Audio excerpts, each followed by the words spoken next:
नमस्कार दोस्तों, आपका हमारे YouTube चैनल में एक बार फिर से स्वागत है। आज का प्रसंग है कि अपने बच्चों की कौन सी बात किसी को नहीं बतानी चाहिए। आज का प्रसंग बहुत ही ज्ञानवर्धक और शिक्षाप्रद है, तो इस प्रसंग को पूरा सुनिएगा। एक बार एक जंगल में एक मोर और मोरनी रहते थे। दोनों एक दूसरे से बहुत प्यार करते थे। एक दिन मोर और मोरनी पेड़ पर बैठे हुए थे। तभी मोरनी मोर से कहती है कि हे पति जी, यह बताइए कि बच्चों की ऐसी कौन सी बात है जो किसी को नहीं बतानी चाहिए। मोर कहता है, मोरनी, यह प्रश्न तुमने बहुत अच्छा पूछा है। इस प्रश्न का मैं तुम्हें जवाब एक कहानी के माध्यम से दूंगा। तुम यह कहानी बड़े ध्यान से सुनना। तब मोरनी कहती है, आप सुनाओ, मैं आपकी यह कहानी ध्यान से सुनूंगी। तब मोर कहता है, और इसी कहानी के माध्यम से तुम्हें तुम्हारे प्रश्न का उत्तर भी मिल जाएगा। फिर मोरनी को कहानी सुनाने लगता है। तो मोर कहता है, एक राज्य में एक राजा था। राजा का नाम हरिवंश था। राजा बहुत अच्छा राजा था। उसे राज्य में सभी प्रजा उसे बहुत प्यार करती थी, क्योंकि राजा हमेशा गरीबों की मदद करता था और अपने राज्य में अच्छा काम करता था। राजा अपनी रानी से बहुत अधिक प्रेम करता था।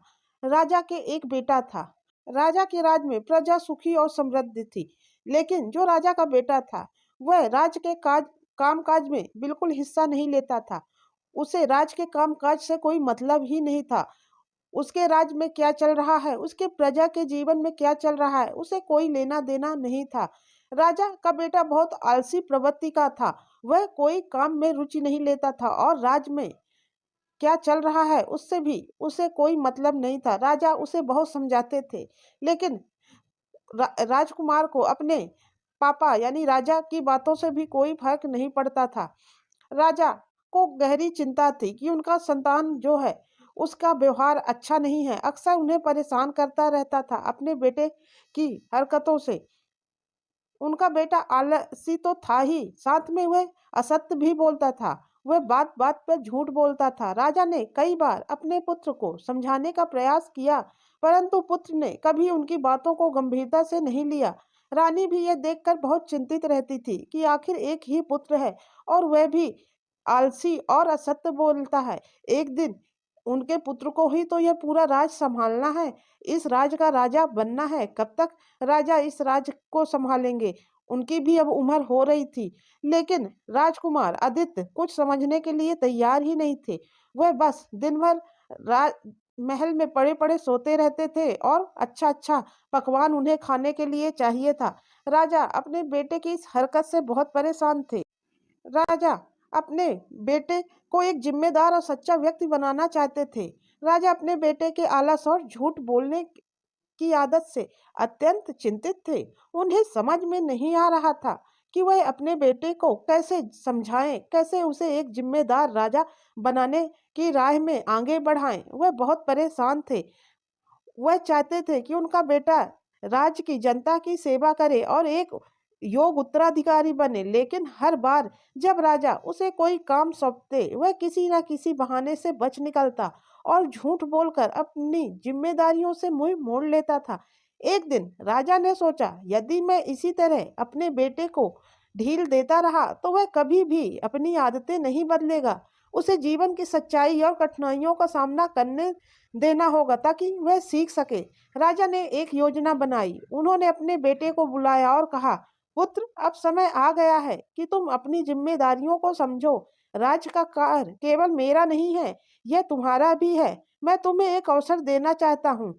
राज्य के पूर्वी प्रांत में बहुत से किसान समस्याओं का सामना कर रहे हैं। मैं चाहता हूँ कि तुम वहां जाओ और उनकी समस्याओं का समाधान करो।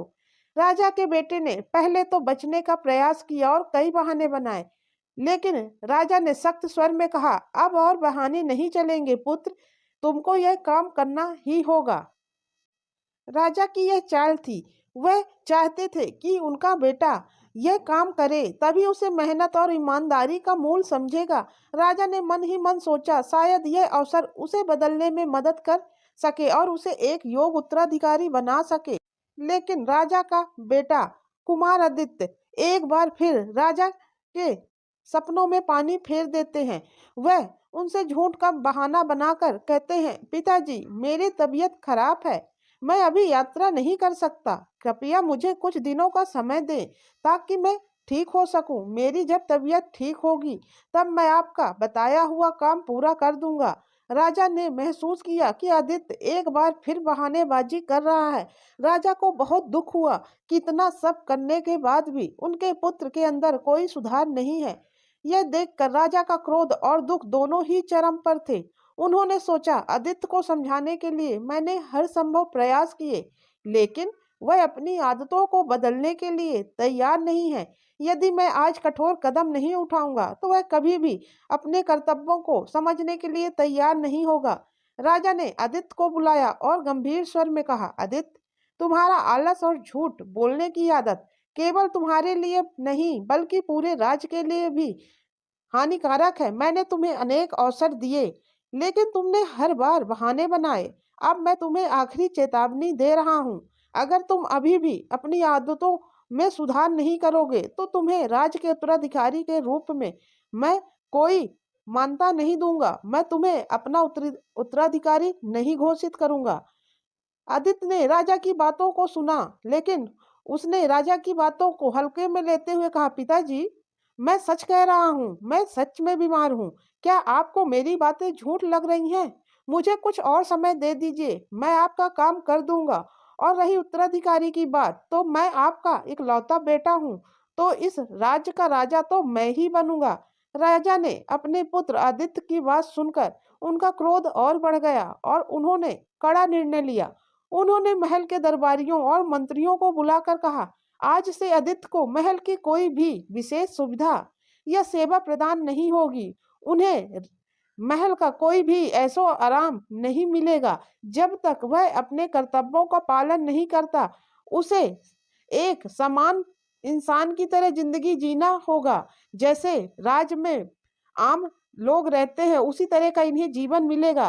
राजा ने आदेश दिया कि आदित्य को महल के बाहर एक साधारण कक्ष में रखा जाए, जहां ना तो कोई विशेष सुविधाएं हो, ना ही महल जैसा कोई ऐसो आराम हो, और ना ही आरामदायक इनके लिए बिस्तर हो, और ना ही इनकी सेवा के लिए कोई सेवक इन्हें दिया जाए। अब यह अपने लिए भोजन, अपने कपड़े और अपनी जरूरतों के सारे काम यह स्वयं करेंगे। मेहनत करेंगे तभी इन्हें पता चलेगा। यह सुनकर राजकुमार आदित्य अचंभित हो गए।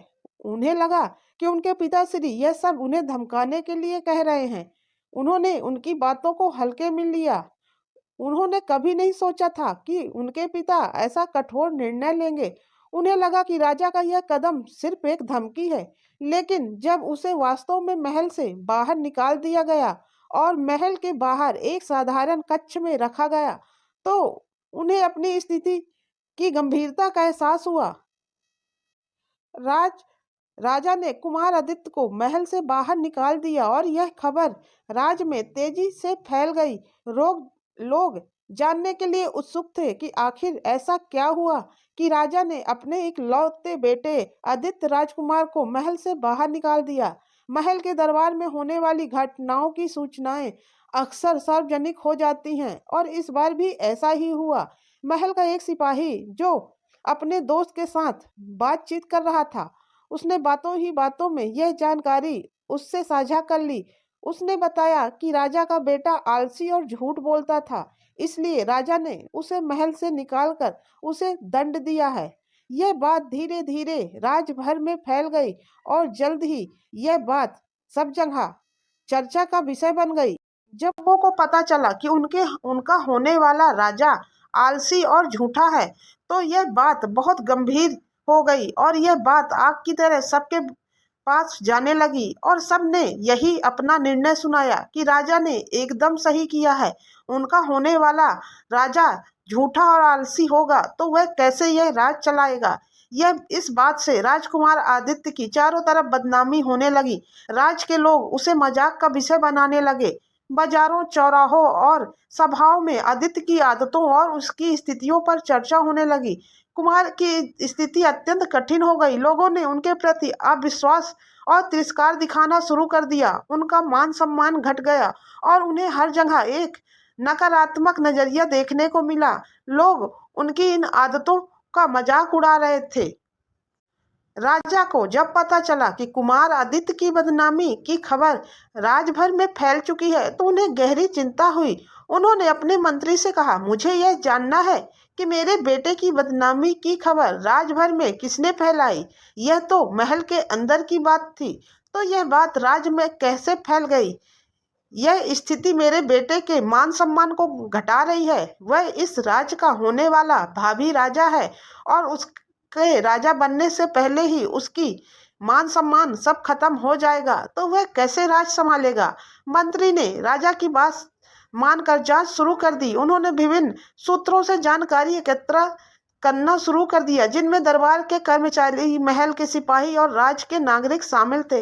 मंत्री ने राज्य में फैल रही इस खबर की जड़ तक पहुंचने की कोशिश की और यह जानने का भी कोशिश की कि यह बात किसने फैलाई है।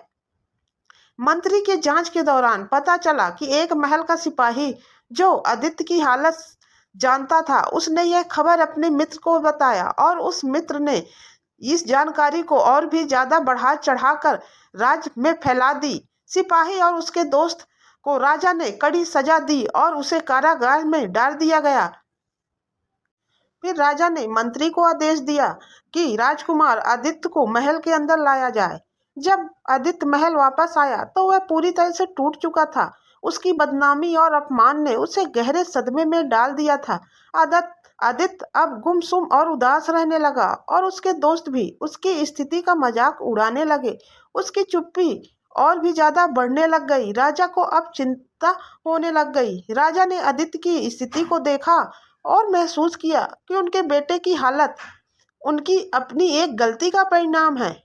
फिर मोर मोरनी से कहता, हे प्रिय, राजा को अब एहसास हुआ कि उन्होंने आदित्य को घर से निकालकर और उसकी कमजोरियों को सार्वजनिक करके बड़ी गलती की। अगर वह अपने बेटे की इस कमजोरी को किसी के सामने उजागर नहीं करते तो आज यह स्थिति नहीं आती।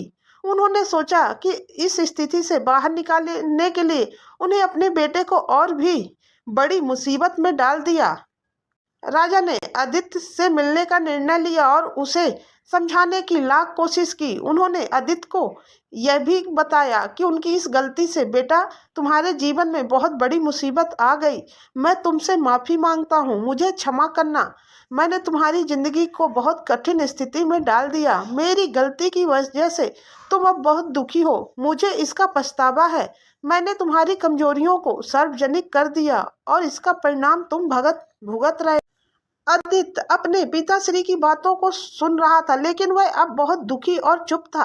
राजा ने आदित्य को आश्वस्त किया कि वह चिंता ना करे, वह इस बात को खत्म कर देगा। वह इस बात को किसी न किसी बहाने झूठा साबित कर देगा। बेटा, तुम चिंता मत करना। तुम्हारे जब तक पिताजी हैं, तुम्हें कभी किसी चीज का कोई कष्ट नहीं होगा।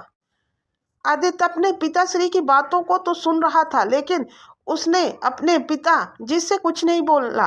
वह बहुत ज्यादा अंदर से टूट चुका था। जैसे जैसे आदित्य की बदनामी की खबर दूर दूर के राज्यों में फैलने लगी, उसकी स्थिति और भी बिगड़ गई। उसके प्रति समाज का नजरिया एकदम नकारात्मक हो गया। आदित्य के लिए यह स्थिति बहुत बुरी हो गई थी और उसने खुद को अकेला और बहुत अपमानित महसूस हुआ। इस अपमान और निराशा के कारण आदित्य ने एक दिन अपने जीवन को समाप्त करने का निर्णय लिया और उसने अपना गला काट करके आत्महत्या कर ली। यह खबर राजा हरिवंश सिंह को मिली तो वह एक गहरे शोक में डूब गए। उन्होंने महसूस किया कि उनकी गलती और आदित्य की बदनामी की वजह से उनके बेटे की जान चली गई। राजा को अब अपनी गलती का पूरा एहसास हुआ। उन्होंने अपने बेटे की मृत्यु के बाद पछतावा किया। उन्होंने आदित्य की कमजोरियों को अगर सार्वजनिक न किया होता तो आज उनका बेटा जिंदा होता। फिर मोर कहता, हे प्रिय, राजा को अपनी गलती का तो बहुत एहसास था, लेकिन अब कुछ नहीं हो सकता था, क्योंकि राजा का इकलौता बेटा राजकुमार आदित्य ने अपनी जान ले ली और इससे बुरा हो भी क्या सकता था। अब राजा के पास कुछ भी नहीं बचा था और ना ही राज के पास अब कोई नया राजा बचा था।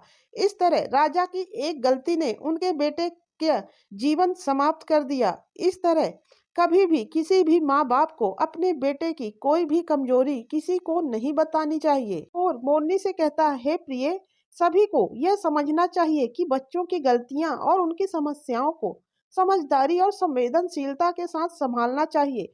उन्हें प्रोत्साहन, समर्थन और सही मार्गदर्शन प्रदान करने के बजाय उनकी गलतियों को सार्वजनिक रूप नहीं करना चाहिए। उनकी आलोचना या अपमान उन्हें नहीं करना चाहिए। इससे उन्हें बहुत दुख होता है। बच्चों की जो भी गलतियां या कमियां हैं या कमजोरियां हैं, उन्हें कभी सार्वजनिक न करिए। उन्हें अपने हिसाब से, प्यार से डांट कर किसी भी तरह, लेकिन अपने तक ही समझाइए। उनकी कमजोरियां अगर समाज में उजागर हो गई तो वह मजाक का विषय बन जाती हैं और यह मजाक बच्चों के जीवन पर भारी पड़ जाता है। मोर ने मोरनी से कहा, हे प्रिय, कभी भी अपने बच्चों की कमजोरियां किसी भी रिश्तेदार या किसी के सामने उजागर नहीं करना चाहिए और ना ही कभी अपने बच्चों का अपमान किसी दूसरे व्यक्ति के सामने या घर के बाहर करना चाहिए। इससे उनकी जिंदगी में बहुत बुरा असर पड़ता है। जैसे राजा ने गलती की थी और उसकी सजा उनके बेटे को मिली और उसके कारण उनके बेटे की मौत हो गई। उनके बेटे ने अपनी खुद की जान ले ली। इस तरह किसी भी माँ बाप को अपने बच्चों के साथ यह नहीं करना चाहिए, क्योंकि बच्चे इससे टूट जाते हैं और बदनामी के डर से वह अपने आप को समाप्त कर लेते हैं। फिर मोर मोरनी से कहता है, प्रिय, मेरी इस कहानी से तुम्हें तुम्हारे प्रश्न का उत्तर तो मिल गया होगा। मोर की बात सुनकर मोरनी कहती है, हाँ प्रिय, मुझे मेरे प्रश्न का जवाब बहुत अच्छी तरह से मिल गया है और मैं आपके समझाने का मतलब भी समझ चुकी हूँ। आपको यह कहानी कैसी लगी? अगर आपको कहानी अच्छी लगी है या कोई आप जानकारी देना चाहते हैं इस विषय में, तो कमेंट्स करके ज़रूर बताइएगा। अब हम मिलते हैं आपसे अगले वीडियो के साथ। तब तक के लिए नमस्कार।